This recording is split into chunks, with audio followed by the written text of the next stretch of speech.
So good afternoon. I am Joan Benz, the program coordinator for Sharp Again, and I'd like to introduce Carol Karp, our executive director. She's going to give us a short program update. Welcome, everyone. Thank you, Joan.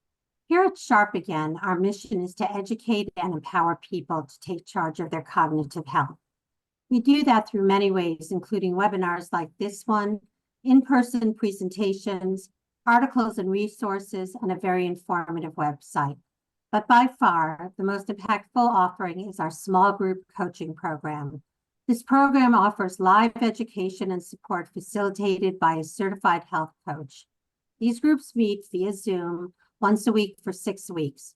During the small group program, we focus on 4 lifestyle areas which we know greatly affect cognition and which people have control over: stress, sleep, nutrition, and exercise. The cost of the program is $450, but through the generosity of our donors, that price has been reduced to $99. Our next program begins on Tuesday, July 16th at noon, and registration is open. If you're beginning to notice some memory impairment or you want to learn how to keep your brain sharp, this program is an excellent place to start. In addition to our small group coaching program, we also offer the Maintain Your Brain community program, which offers continuing support for our small group coaching graduates. To learn more about that program, please email us at info@sharpagain.org. Our next webinar in the webinar series will be on Wednesday, June 5th at 11 a.m. with Brooke Louie, Chief and Culinary Consultant, who will join us for Cooking with Brooke, a practical guide to getting brain-healthy foods into your diet. Brooke will discuss which foods promote brain health and which to avoid. She will also demonstrate how to make a delicious brain-healthy salad, which you can enjoy for your lunch after the webinar. Also in June, we are hosting another Brain Health 101 Preventing Cognitive Decline workshop.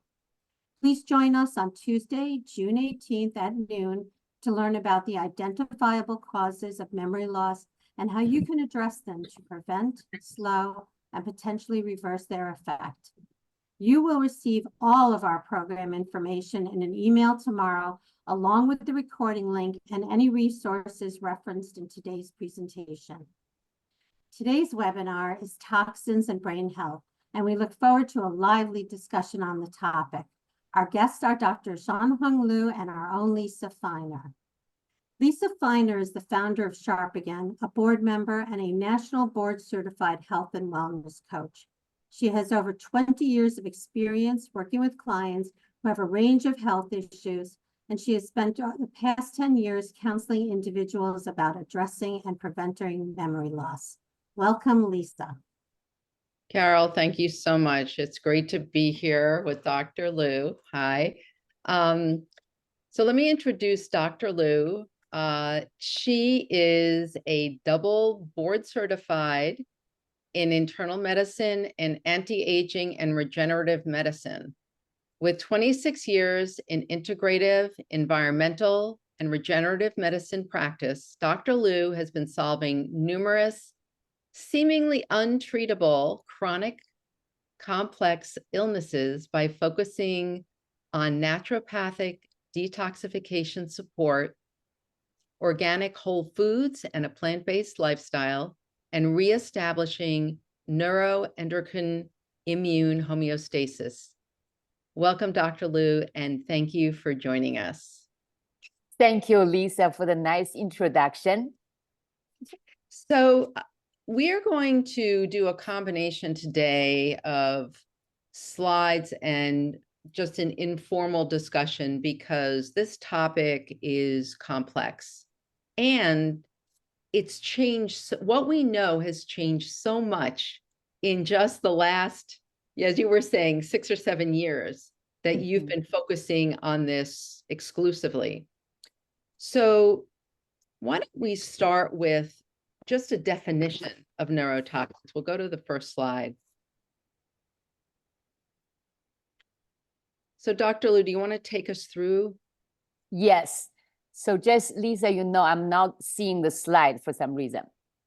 Oh, okay. But I remember the slide. Okay, there it is. Okay. You've got it. Great. Okay. I don't know why it's so small. Okay, there we go. It's very, very small. Okay, so let me see if I can see it. So basically, the definition of neurotoxin. Neurotoxin is it's a man-made. So a lot of them are coming up today over the past, modernization since after World War II. But there's a bunch of them are also internally, naturally occurring on the earth. And because of industrialization, some of the neurotoxins that's naturally occurring also become very prominent. And of course, herbs and some of the natural substance can also be present as neurotoxin. So initially, the definition is to attack the central nervous system and the peripheral nervous system. And now we're understanding more and more about what substance can also impact the nervous system. So the definition itself is a little bit out of date, but the foundation is influencing the central nervous system and the peripheral nervous system, their metabolism of neurotransmitters and how the brain works. So that's really the general, traditional, conventional, and a little bit expanded explanation on neurotoxin. Great. So next, I think we want to understand why the brain is particularly vulnerable to these types of substances. Yes. So the second slide hopefully will come up a little bit bigger. Maybe I should just open my own slide so I can see. I don't know why it's so small. It's very, very small. How do I see this? How do I make this bigger? Can you enlarge your Zoom window? Can you show your Zoom window with the slide a little bit bigger? Can Because you? I think it's 'Cause full. It's full. It's the full window, Dr. Lu. It was, and then it changed. Okay, but anyway, see if I can make it bigger or just remember my own slides. So basically, the first reason our brain compared to a fly or even a rat, we have a huge amount of cerebral cortex. Now, the same animal like dolphins and whales have the same kind of proportion of brain. So we have high brain function that control memory, control short-term learning quick and remember. We have logic, thinking. There's just so much going on there. And so there are a couple characteristics. The brain is saturated, it's mostly fat. So these fat tend to attract fat-soluble toxins. So once it gets in there, it tends to be stored in the fatty content of the brain. So heavy metals, fat-soluble toxins tend to get stuck in the brain. So that's number one, high fat. The second reason that the brain is vulnerable is it's super metabolically active. Everybody know when you're sleeping, the brain is still working. It's making all these neurotransmitters and endocrine system, making synapses, communication. The sleep itself is actually very important to have restorative sleep. Now, the high brain metabolism produce reactive, oxidative stress because that's part of life, right? So if we are getting chemicals and toxins on top of that, the brain tends to be very vulnerable to reactive oxygen species, which is called, oxidation. The oxidation can damage the lipid, which is the unsaturated fat part, like the omega-3s in the brain. So our brain structure in many parts, the organelles, the mitochondria, many of these little fatty acids, they can get oxidized. Oxidation can cause tremendous problem in the brain, right? And of course, stress can cause oxidative stress as well. The last one I can't quite see here. So It's the Lisa. sulfa amino acids in the brain. yes, okay, thank you so much. The sulfa amino acids content, if you measure in the brain, in the kidney, in the other part of the body, the brain actually have a lot of sulfa. And we know sulfa molecules, amino acids, binds to the heavy metal. They're very strong binders. We use it all the time, in the peripheral gut binders. But we have to realize once it binds to the heavy metal, it's hard to get it out. That's really the challenge. Once it get to the brain, start to accumulate, it is really hard to remove. And that's why we mentioned this issue need to be addressed as early as possible, as more consistent as possible. And we do have that window to do so. So that's the importance of this slide, to show why our brain is very important. We all know that, but why it is so sensitive and vulnerable to these toxins.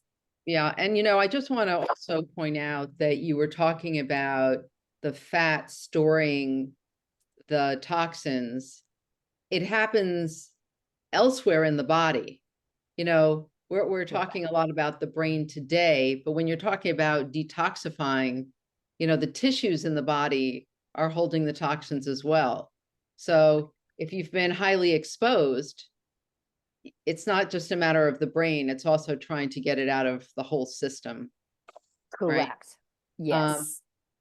All right, so let's talk now about specific toxins that we know are a highly neurotoxic, right? Yes. So Lisa, this slide shows, in general public, even in conventional medicine, even in a lot of alternative medicine, we seem to focus on acute toxicity, such as the Michigan, the water issue and the lead. Yeah, the lead right. Or a train wreck somewhere that released tons of pesticides. We're really focusing on a lot of the acute toxicity. The problem is acute toxicity is important. It needs to be addressed in the in-hospital situation, okay? But the chronic toxicity are very much ignored. And that's really the problem after industrialization. We're getting more and more because it's a silent toxicity and they tend to store slowly over time and depend on your genetic sensitivity, your detoxability, your diet, right? Where you live. This can be a silent killer. So, and that's why when we start developing these little mild symptoms, we can talk about that, is you really need to address why, instead of just trying to cover it up, which I see all the time, or give it up. People just always say, we're toxic. We can't do anything about it. That is completely not true. So, so I want to mention that first. So if you look at the major three group that I have been investigating, and it's the chemicals. The first is the chemical. Heavy metal is start getting worse and worse. It tends to accumulate in the brain. But I've tested a lot of people with high mercury, and they seem to have normal brain function, So the chemicals are the biggest one. It's actually, we have about 80,000 chemicals in our life now. And many of them penetrate the blood-brain barrier because they mimic the petroleum byproduct.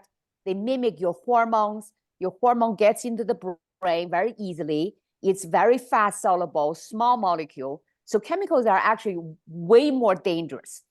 And we can mention many of them that have been tested, in people. I've been testing people.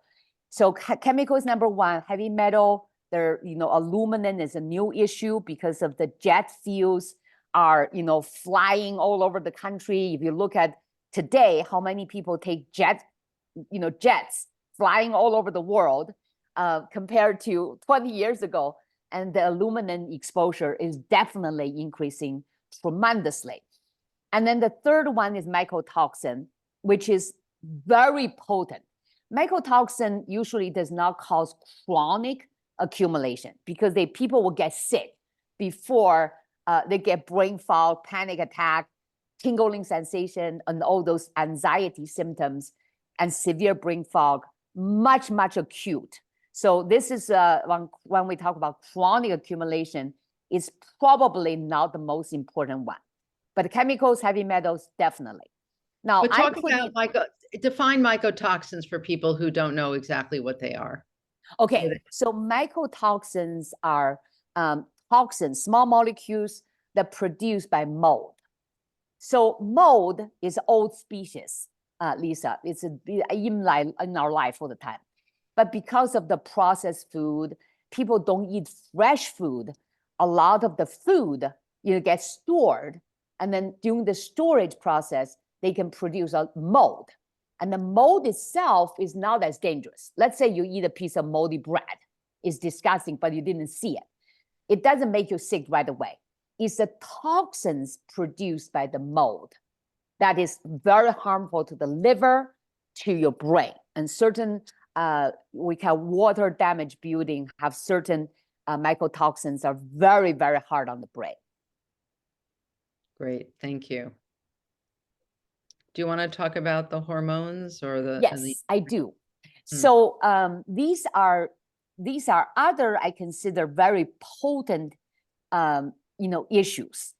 Women go through menopause, can be a too much hormone, too little hormone, can influence the brain function tremendously. I never understood it until during the WHO study, a lot of women got taken away their hormone. And one of my patients started to drive on the other side of the freeway. It's in the wrong direction. So hormones are really important to support the brain function.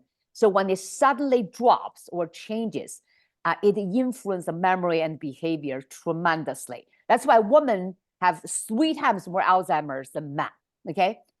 Neurotransmitters, the same thing. A lot of people taking dopamine drug, they don't understand it create imbalance in the neurotransmitters.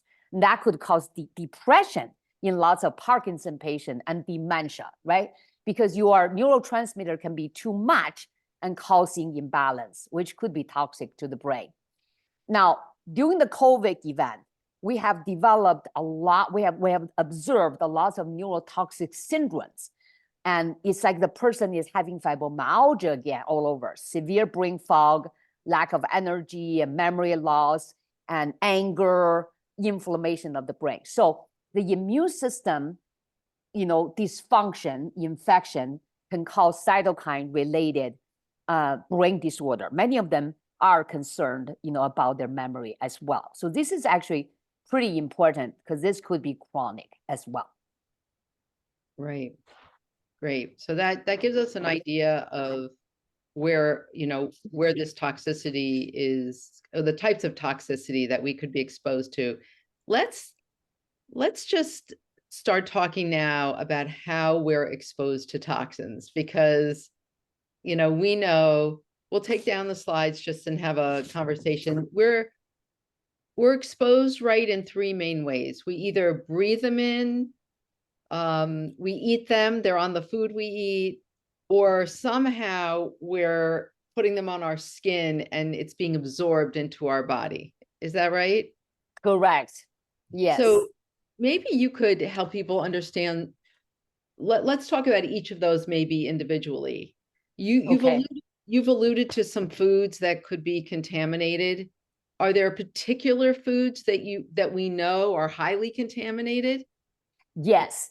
So Lisa, the one thing is, first of all, I want everybody just take a deep breath and realizing we're facing the most toxic time in human history. So when you talk about food, the most problem is industrial agriculture. Industrial agriculture are taking away our individual farms. We produce food seasonally. We don't add chemicals. So in general, organic food do not have pesticides. You can't use pesticides. What are pesticides? Pesticides are chemicals made to get rid of weed, pests, even rats. Get rid of the pests. Pests could be weed. So these pesticides are definitely are tested more and more in our modern food today. You know how insecticides kill the bug. They kill the bug through the central nervous system. And you can see when you spray something onto a bug, then they become paralyzed and they die, right? So insecticides are highly neurotoxic. And then the second one, the new one, is to, they use this weed killer called glyphosate containing weed killer. So if you go to Home Depot, go to the weed killer department, there will be about 750 weed killers. And the main ingredient is called Roundup, basically. If you don't know glyphosate, you probably heard Roundup. A lot of people use it in their apartment building complex, and you know, people live in the city, in Central Park, they used to allow, you know, weed killers. And they recently banned it, which is great. What are these weed killers? Glyphosate containing weed killers is used for harvesting legume and grains. They also grow GMO food, which is soy, corn, and alfalfa. And those are things that we use to feed animals, you see? Because animal agriculture use these things to feed the animal. We're eating the animal, so we're getting from the animal as well. So definitely try organic, not just grass-fed beef, organic beef. So they can use alfalfa grass, which is GMO. So I just want you to know it is hard, but if you try to stay organic food, the glyphosate is not allowed to be used. So that's very simple, because we know, eat food. The Environmental Working Group, or EWG.org, they have lists that you can go on and they will tell you like the clean 15 vegetables and fruits, and then the dirty dozen vegetables and fruits that you really want to buy organic, those dirty dozen. But the clean 15 often have thicker, like an avocado or a melon, you know, they don't absorb as much of the chemicals and the pesticides. Correct. And then if you buy grain or legume for vegetarians, try to stay organic as well, because they're not listed yet, because glyphosate is such a big political issue right now between the US EPA, because the EPA does not consider glyphosate is a carcinogen and neurotoxin. So they're not being tested by the EWG. So just something I want you guys to know. And in Europe, they've banned this in many more places, and they've also banned a lot of the chemicals that we allow here in the United States, unfortunately. That's right, on the food, for sure, yes. Mm-hmm. So that's the first one, the food. The water is really important. The EWG is very good. They have a tap water monitoring system. So you just put your zip code in there. They will show you what toxins are measured in the water, okay? So if you live in New York City, you're curious about your city water, you just put in your zip code, they will give you what's in your water. Again, I think everybody should have a good water filter, unless you are, EWG has their recommendation too, to get the water filter. It's cheap. You can fill it up, your glass bottle, so you don't use plastic. You know, that's another issue. So try to have your glass bottle, you know, you fill up your water after you filter it. Or stainless steel, right? You could use stainless steel. Or good stainless steel, yes. So that's the water, okay? The other thing I found very common, which is a pain on the butt, is our cookware. I didn't realize the cookware is such a big thing until I got my cookware tested. Cookware is highly unregulated in the United States. And many of them are cheap metal made in China and from shipyard. And then they come to the States, we make metals, right? So metal, you know, stainless steel, and lots of are coated. Those are very neurotoxic. You know, the phenomena that the parrots, they're so sensitive. When somebody is cooking with Teflon, the parrots would die, I mean, that's toxic. So I definitely recommend cookware testing for sure. And that's the source of metal we could be experiencing a couple times a day, when we're cooking it. So water, cookware, air. Air is something also very important. Some people get new furniture or new computer system and work in a new office. The outgassing from the fire retardants itself can give you brain fog, seriously brain fog. So air testing is available, very cheap.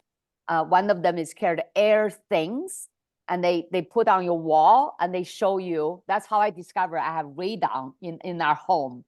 They give you radon level, humidity, volatile organic chemical level, CO2. It's really good. It doesn't cost a lot of money. You can do it yourself and monitor your air, okay? So air, water, food, cookware, we use all the time. So these are we live in our house. And unless you're wanderers, so you don't live in your house, you eat out all the time, which is actually more dangerous too, because you don't know what you're eating. So I think if you are relatively stable, have a center home, I would definitely get to water tested, air, and then your cookware and buy organic food. Can you say a few words about our cosmetics and our personal care products? Yes. Okay. Cosmetic, a lot of natural people like to, they don't wear artificial cosmetic very much. But women in general, we use about 750 chemicals on our body a day. They actually calculate the skin, the hair, the lips, the lotions, and shampoo, conditioner. So there are a couple preservatives are highly used, not to mention the fragrance. So these are highly toxic, especially perfume. Perfume is usually made from a hormone mimic. So for men, it's cologne. For women, is perfume. What are they? Well, they are basically hormone mimicking chemical, so you can attract the opposite sex. But the chemical they use to contain this scent are phthalates. So phthalates are endocrine disruptors, and they can disrupt your thyroid or your estrogen. And so those hormones are important for your brain. They're not directly neurotoxic, but they can be irritants to your brain. They can be blockers to your hormone. So that's why we try to ask people not to wear those very strong perfume and cologne. The lotions, if you use very, not like the cleanest company so far is called a Pure Haven. They are better even in beauty counter because they test every single thing. They're 100% chemical free, and they're affordable. So they have shampoo, lotion, some basic cosmetic called a Pure Haven. They're very good company that I really support. So that's something I would do if you do a lot of lotion all day long, or use natural things like coconut oil, and you probably you should try to limit those. And cleaning supplies in your home, there are also natural. I mean, there's an in-between stage where you could use 7th generation or eco or some of the somewhat healthier versions, right? Yes. And then there are purely natural versions of these things, right? Yes. There you can use some just go to Whole Food. Go to Whole Food. Essential oils sometimes you can use in products that can kill bacteria. And so there are some options. I know it feels when we're talking about it today like a lot. You're hearing us talk about all these different things. And it's why many people have a problem, but you don't have to tackle them all at once. You tackle them a little bit at a time, right? Oh, absolutely. Absolutely. I think, Lisa, for us to grow up so natural, it's not a big deal, but I know for most people, they're so busy already. Just find the whole food, I know in some rural area, there's no whole food.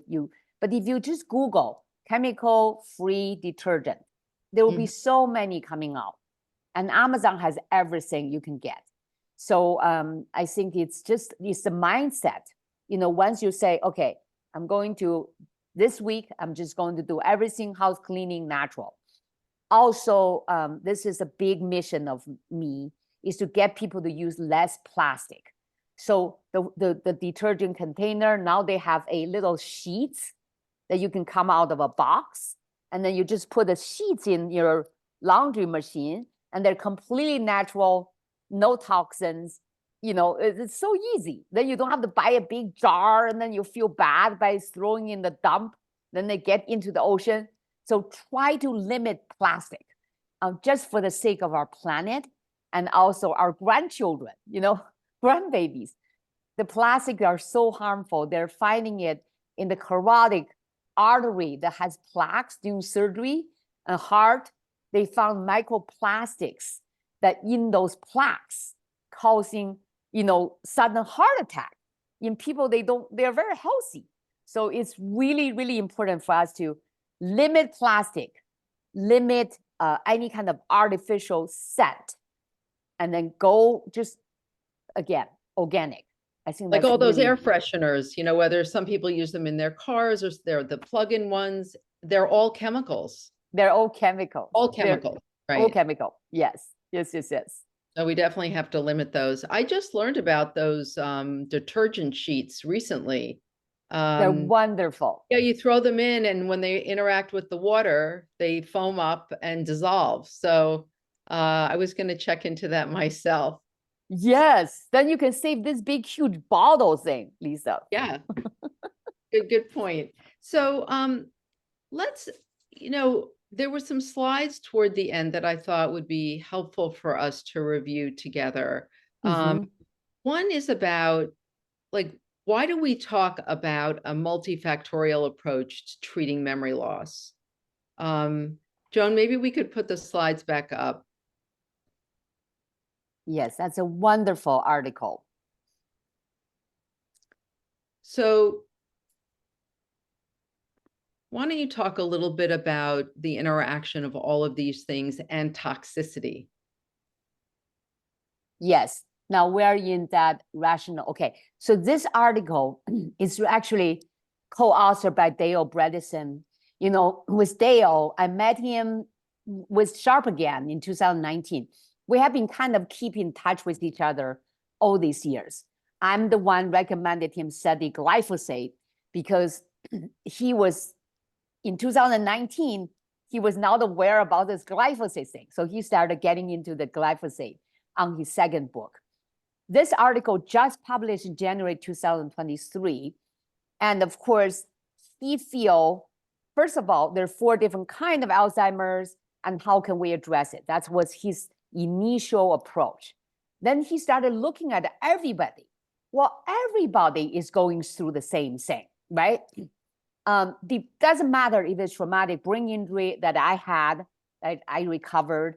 We are very sensitive to the same element of everybody related to aging, hormone changes, brain injury related to stress-induced brain injury. So everybody is pretty much on the same path. So when you look at how do you address brain health, it can be overwhelming, right? People say, I cannot be as sharp as I'm 30 years old, right? They just give up. But when you come down to sudden changes, somebody say, hey, I just turned 40. I'm now sleeping very well. I started having problem with memory. I missed the dates and, things like that. Is where do you go first, right? If you have a pretty good nutrition, you're pooping every day. You have good energy and you exercise. These are things we just, naturally, hopefully everybody will start doing, because this is good. It's good for everything, right? This is not just good for the brain. It's good for your vitality, your sex life, your mental clarity for sure. So these are 2 very kind of no-brainer. Sleep is a big issue because women go through menopause. the biggest thing is sleep, or people, they're stressed out living in the city. The teenagers have trouble sleeping. So sleep is a big one, but they're a little bit different, depends on your age group. If you're younger, it's probably stress-induced sleep deprivation, which it's easier to control. When you are menopause, you're a little bit harder because we have decrease in GABA, we have decrease in estrogen progesterone balance. That's a little bit harder. For certain people, they have traumatic brain injury, they have hormonal issues. So sleep is a little bit different. You can always try to manage it. Like people will take a sleeping pill, right? How many older women taking sleeping pill? The problem with sleeping pill, like Sonata, Ambien, these things tend to decrease the production of melatonin. Melatonin is not just for sleep. Melatonin protects you from cancer. Melatonin is very strong antioxidant for the brain. So they found out these people taking chronic sleeping pills have much higher chance of developing dementia because they decrease melatonin, which is supposed to be supporting the brain. See? So symptom management. Some people take a Benadryl. Let me tell you, yesterday during my chemo, they give me 1 dose of Benadryl for their pre-drug. I felt demented for a whole day, just Benadryl. But how many people take Benadryl every day? So it's really important to understand these are anticholinergic. They produce cholinergic esterase inhibitor, and they make you have less acetylcholine. Acetylcholine control short-term memory. So pharmaceuticals are the worst for dementia related to sleep, right? Pharmaceuticals have worked really well, So it's really important to understand, look at your cabinet, what you're taking every day, and then look at your age group. Are you related to hormones? Is it related to neurotransmitter issues? So these are things, I think sleep is important, but we our approach is just put you to sleep, which is easy, but you need to understand why you're not sleeping. Because restorative sleep it'll give your brain a tremendous energy and clarity. Not restorative sleep, it's horrible for the brain, even though you are sleeping. Does it make sense? So this is really important topic. Stress reduction this is what I learned, big time. Stress, we sometimes meditate, exercise to manage stress. And stress is subconscious. We have to work on that 95% of the subconsciousness, which is a pattern that could be difficult to control. So I think this is a much more work than just, go take a walk and exercise. I learned this is much more complicated. So, So Dr. Lu, yes. So the bottom line really for this approach is to say that taking care of all these aspects of our lives is critical. Even, if let's say we do have some toxicity that we're trying to deal with, improving in all of these other areas will only help us to get well faster. And they're all interrelated. Yes. So, the body is a system and it all works together, the brain and the rest of the body. And so in order to keep the brain healthy, you sort of have to keep everything else healthy and vice versa. So I think we should move on to the next slide only because we have a couple of other things to cover, but this interplay is so important to understand. Yes. So people, I'm sure, want to know, so how would you even know if you had toxicity in any of these things that we've talked about today? Yes. So in my, I consulted many people, and oftentimes they're kind of late. For people, they're well into 5-10 years of toxicity and a neurological disorder. But memory loss it's really important, first of all, to understand if you notice something change, you need to call a coach with Sharp again. They're so affordable. And then what I do is sometimes the coaches kind of refer to me. So what I do is I do 3 simple things. First of all, I find out your hormone state. For women, that's important. If you talk to a 30 years old versus a 55, it's a different thing. Let's say you're still menstruating, you're just getting into the perimenopause, and you're considering, something, but you start noticing your brain, you forget things more, and you left the burner, or you forgot your key, or some little things that's annoying. I would do 3 things. First of all, I'll get the 23andMe. They're a wonderful company. They're actually they're not sharing stuff with people. So those are not real.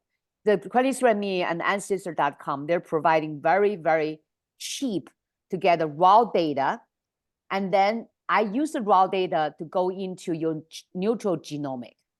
The neutral genomic look at how you detoxify your body, how is your neurological transmitter metabolized, how is your cardiovascular system, which is important for the brain circulation, how do you absorb your vitamins, how's your immune system, are they too sensitive, how is your gut. So it's kind of like a fine tune to see your risk factors, right?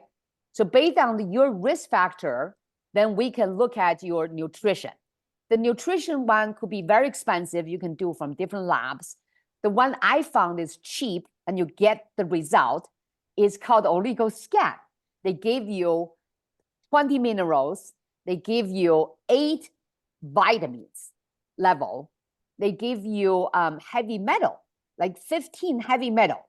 The one that I'm most concerned is lead, cadmium, mercury, arsenic, and aluminum. Recently, they found gadolinium could be a peripheral neurotoxin from fracking or MRIs. So nickel, those things are all in the test. It takes like 2 minutes. And we do have a couple people in New York, in Connecticut, they actually start doing that. They're practitioners. Usually they charge you like $150.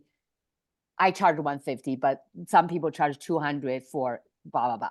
But it's worth it because they look at your nutrition, they look at your mineral and heavy metal. So that's a very good piece. So you have your genetic, you have your heavy metal nutritional status. You can start working that right away. You don't have to wait for, extensive tests.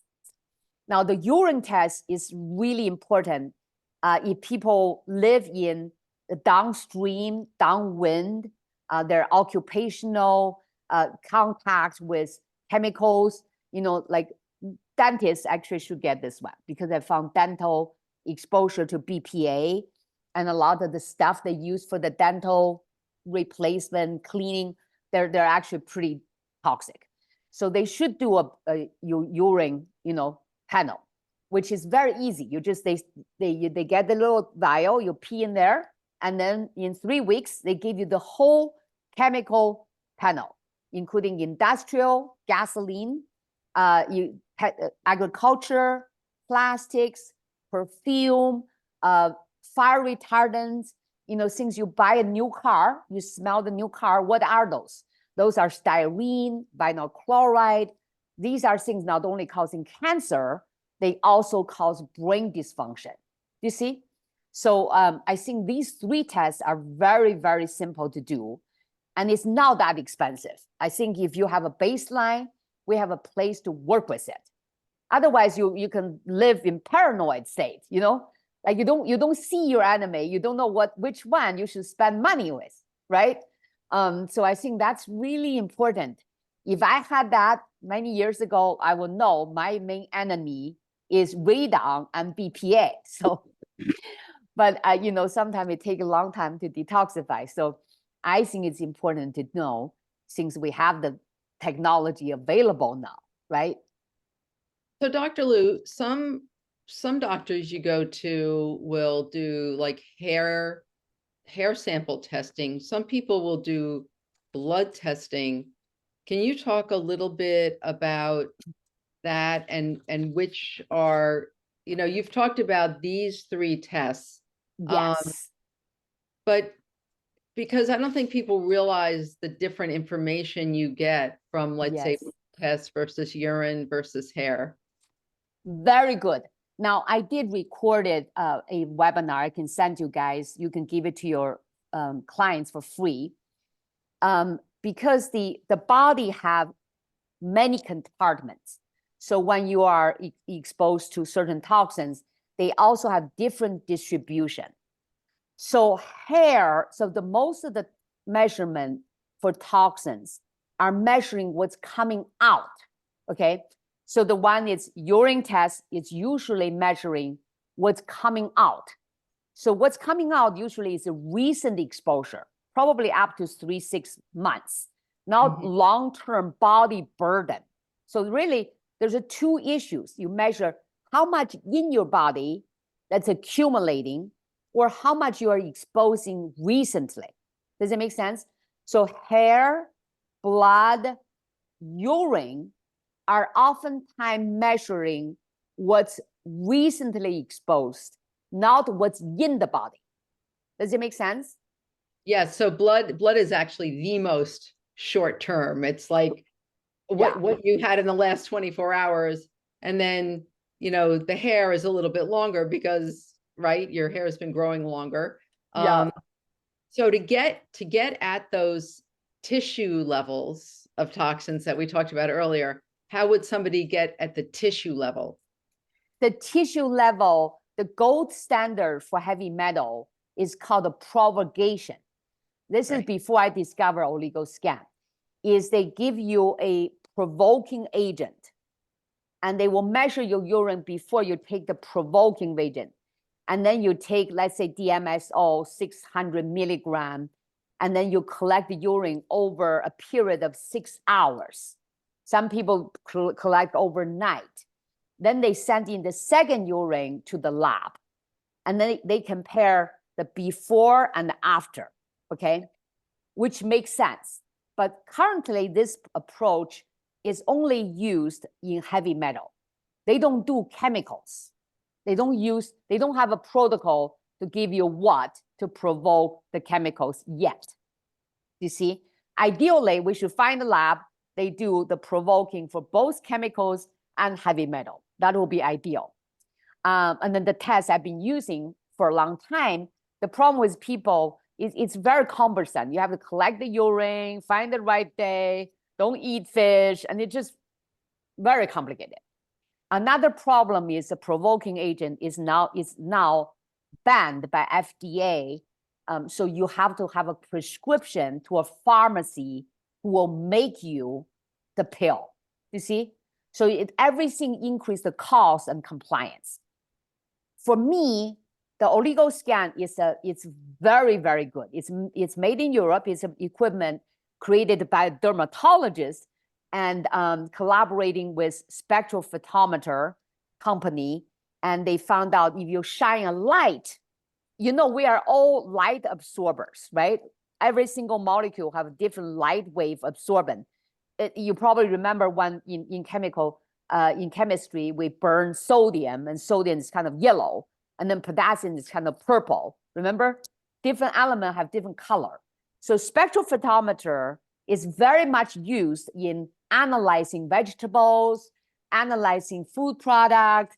They use very, very widely in chemical analysis in the lab.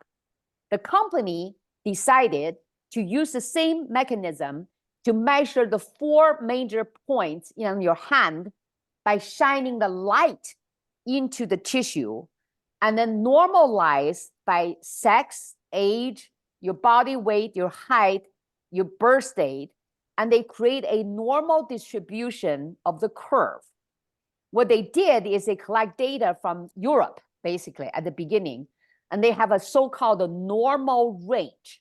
Now, normal range is just statistically, these people have low level or high level, right? It doesn't mean the person is normal. It's just a range, you can look at it. So by using that device, they went to all over the world, They went to China, Japan, Korea, Australia, New Zealand, United States. They started having data accumulated from different regions. And then they measure how much heavy metal, and they start looking at, you know, some people start having more and more aluminum. So they added aluminum. So they continue to improve this device. And it's very accurate in terms of tissue level, because Right, they're so this is- measuring. I think this is a very good explanation of the Uglio scan and why you like to use it, like why it works. And you know, some people are going to have an easier time finding practitioners who have this machine than others, but it is the standard that you like to use, and we can see Yes. why, because it's easy. It's easy, affordable. I think, you know, I think we should move on a little bit, because there are a couple of other points that you and I had talked about that we wanted to make. One of which is that, you know, it can take a while to detoxify. You know, if you've been accumulating all these toxins in your body for years and you're starting to notice some memory lapses and it's attributable to toxins, then how do we start to get this stuff out of our body, and how long will it take? Yes, very good question, Lisa. So chemicals are easy. That's why I'm very hopeful with this project. So chemicals are, you know, they're metabolized mostly in the liver. Our liver is really strong. I mean, think about the liver. It's magical. It's such a big, solid organ that processes so many chemicals. And so chemical detoxification, the significant decrease, is about 90 days, okay? Now, we usually say, how do you feel? Like people say, oh, how do I know these toxins are coming out? If you are not too long with heavy metal on top of the chemical, let's say most people, you know, have mostly, let's say, chemical related, you should feel it in 90 days. What are you going to feel? It's not like you're suddenly like 23 years old, right? You feel your brain is clearing, your energy is better, you may lose some weight, which is a sign that your hormones are working better, your metabolisms are working better, you're going to sleep better, and you're going to poop better. I mean, these things are secondary effect of the chemical detox is working. Absolutely. You absolutely should feel something within 90 days. Talk about what we're seeing on this slide, because these are some of the things that can help people detoxify.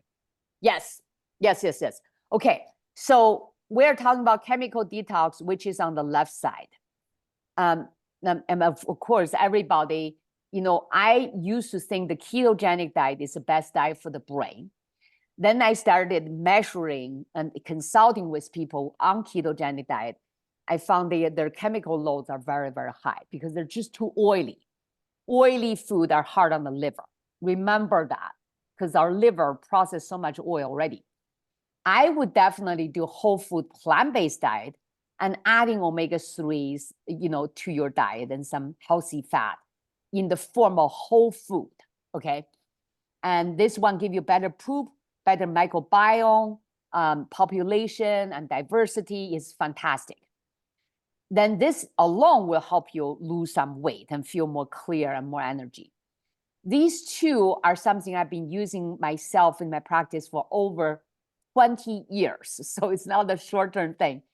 The immune detoxify most of the chemicals such as BPA, phthalates, PFA, paraben, PCB, because they're very, very good at using calcium D-glucarate as the main detoxifier. Meanwhile, balance your immune system so you can feel better.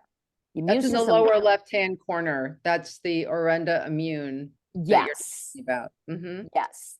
It's a very natural to your body. I mean, you can take horseradish, it's natural, but it's not unnatural to your body. the immune supplement has calcium D-glucarate, which is produced by your liver anyway, by 200 milligram a day. So it's really important to know you're using something your body already has to get rid of the chemical load, okay?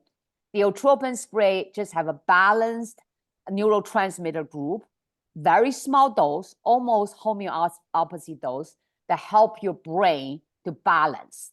This is actually, these two products make you feel better. I would say 85% of people feel something from these two combinations pretty much within 30 days. So that's pretty quick.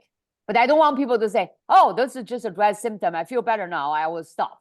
That's the side effect when something works too fast. You want to continue to balance your brain, continue to detoxify, okay? So these two, people should feel something within 30 to 90 days. Heavy metal Dr. is, Lu, yeah. we're almost at the hour. So Yes. do you want to quickly just talk about the other two things on this slide? Yes. The other two things is one thing called a Clear Detox Pro. It's a systemic binder for water-soluble toxins.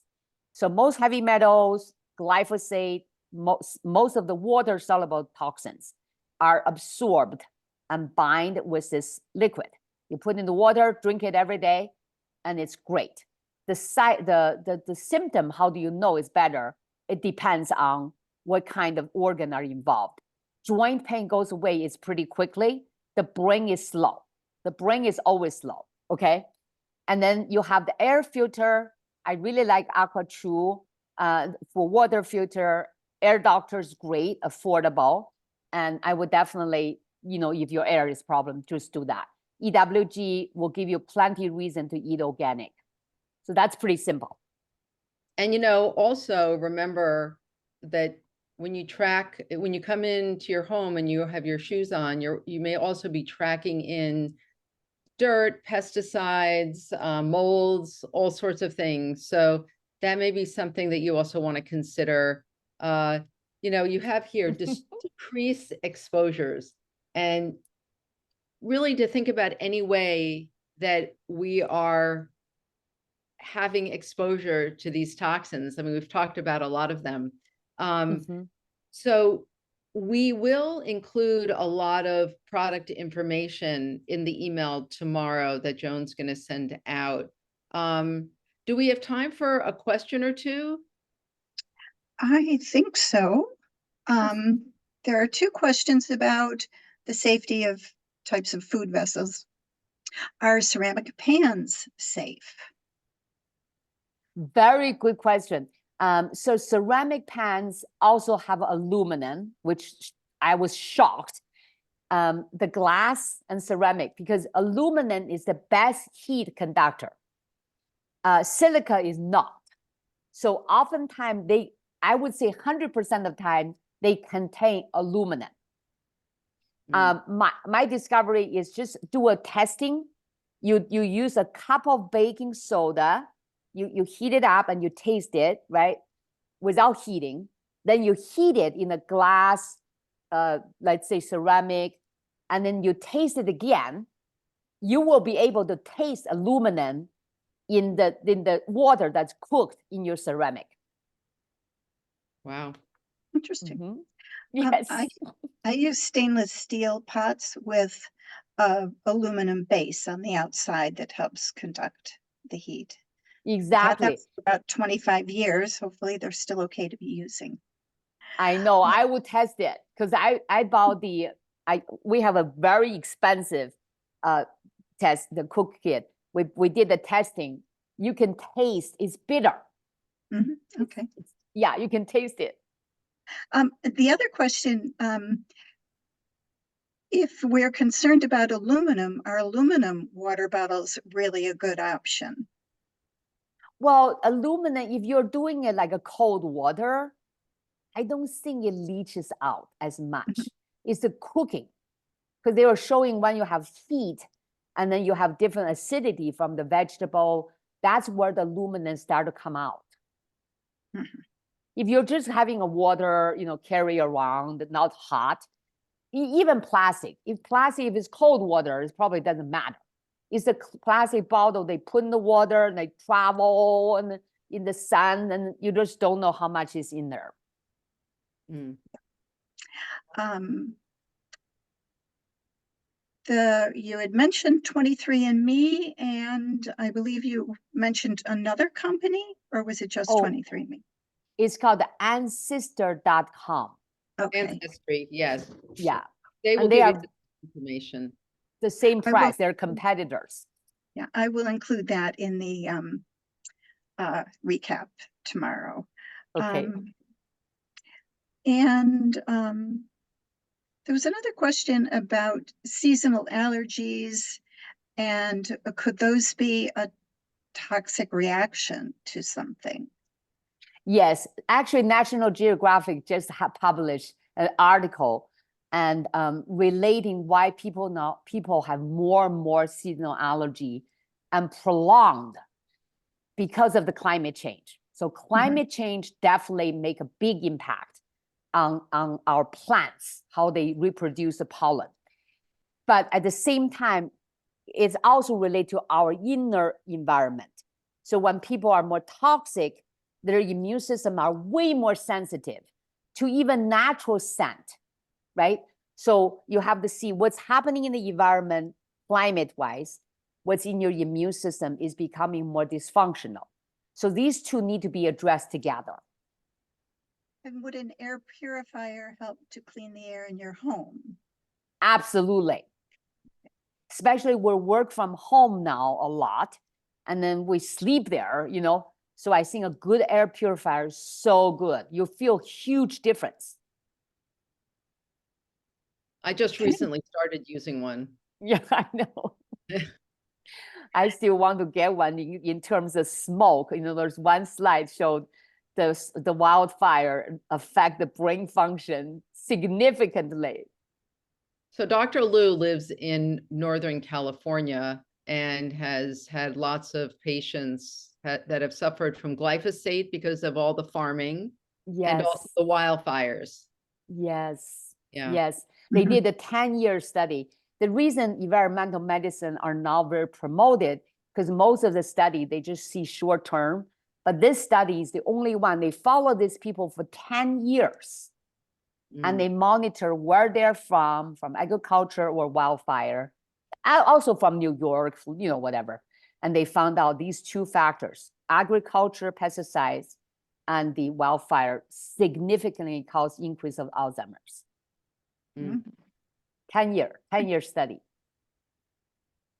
Well, I don't think there are too many people who are as really well-versed in toxins and the environmental effects of like what we've seen, the changes over the last 6 or 7 years than you, Dr. Lu. And we're so appreciative to have you on our advisory board and also to have had you for this webinar. Thank you. I mean, we could probably talk for another hour and take many, many more questions, but this has really been I think, a very good introduction for people to understand, you know, really what we're up against. Yes. So Yes. we will do as best we can to give you all the information about how you can get some of these products that Dr. Lu has shared with us today in the follow-up email. Yeah, I should have the follow-up email ready to go tomorrow morning, probably no later than noon. As soon as the recording is processed, I'll get that up on our YouTube channel, and everyone who's registered today will get that recap email tomorrow. Thank you, Dr. Lu. This was wonderful. Thank you so much, Joanne, for you guys' hard work. Oh, a pleasure. I'm going to stop our recording now. I think I know how to do that. All right. Thank you so much.